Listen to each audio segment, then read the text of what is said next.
నీ కుమార్తెకు వివాహం చేయాలి, రైట్? నీ కుమార్తెకు వివాహం చేయాలి. సంబంధాలు చూసావు, ఇట్లా నాయన ఎర్రగుండి ఈ అబ్బాయి ఫోటో ఒకటి వచ్చింది. ఈయనకి ఆల్రెడీ పెళ్ళి అయిపోయిందిలేండి. ఎర్రగుండి ఈ అబ్బాయి ఫోటో. ఈ అబ్బాయి సాఫ్ట్వేర్ ఇంజనీరు, నెలకొచ్చి 3,50,000 రూపాయల జీతం. ఈయనకి హైటెక్ సిటీలో 3 ఫ్లాట్లు, ఏమండి మలేషియా టౌన్షిప్లో 7 ఫ్లాట్లు, హైటెక్ సిటీ పక్కన 1/2 ఎకరం పొలం ఉంది, అమరావతిలో ఎకరం ఉంది, వైజాగ్లో 10 ఎకరాలు ఉంది అంటారు కదా. కోట్లకు పడగెత్తిన ఆయన ఈ ఫోటో వచ్చింది. ఈ ఫోటో ఇదే టైంలో వీడు చాలా బాగున్నాడు, కాకపోతే మా రంగు వీడికంటే ఇంకా నల్లగా ఉన్నాడు.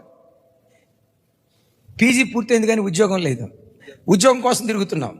కానీ మంచి ఆత్మీయుడు, లేచిన ప్రార్థన, లేచిన దేవుడు, ఆదివారం చర్చి, పరిచర్య, బహునమ్మకంగా బ్రతుకుతాడు. ఇప్పుడు చూడండి, ఉద్యోగం లేదు. నాయన సొంత ఇల్లు ఏమన్నా ఉందా హైదరాబాద్లో? లేదయ్యా. లేదు, మంచిది. సొంత ఇల్లు లేదు. హైదరాబాద్లో ఏమన్నా పొలం ఉందా? లేదండి. రైట్, హైదరాబాద్లో పొలం లేదు. హైటెక్ సిటీ దగ్గర 2-3 ఫ్లాట్లు ఉన్నాయా? లేదండి. లేదయ్యా. ఏమీ లేదు, ఒక్కటే ఆత్మీయుడు, అంతే.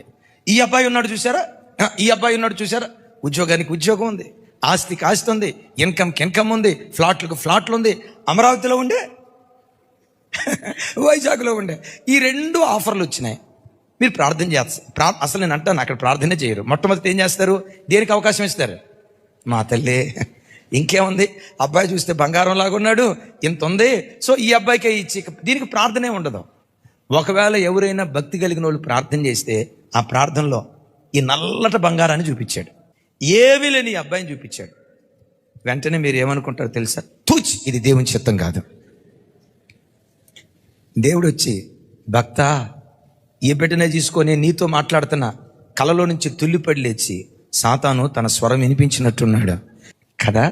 అమ్మా, నాతో సహా నేను ఏ విషయంలో నేను ఈరోజు నష్టపోయిన స్థితిలో ఉన్నానంటే, దేవుని చిత్తాన్ని పక్కన పెట్టి స్వయానికి అప్పగించుకున్నానే, ఆ స్వయమే నాకు నష్టాన్ని తెచ్చింది.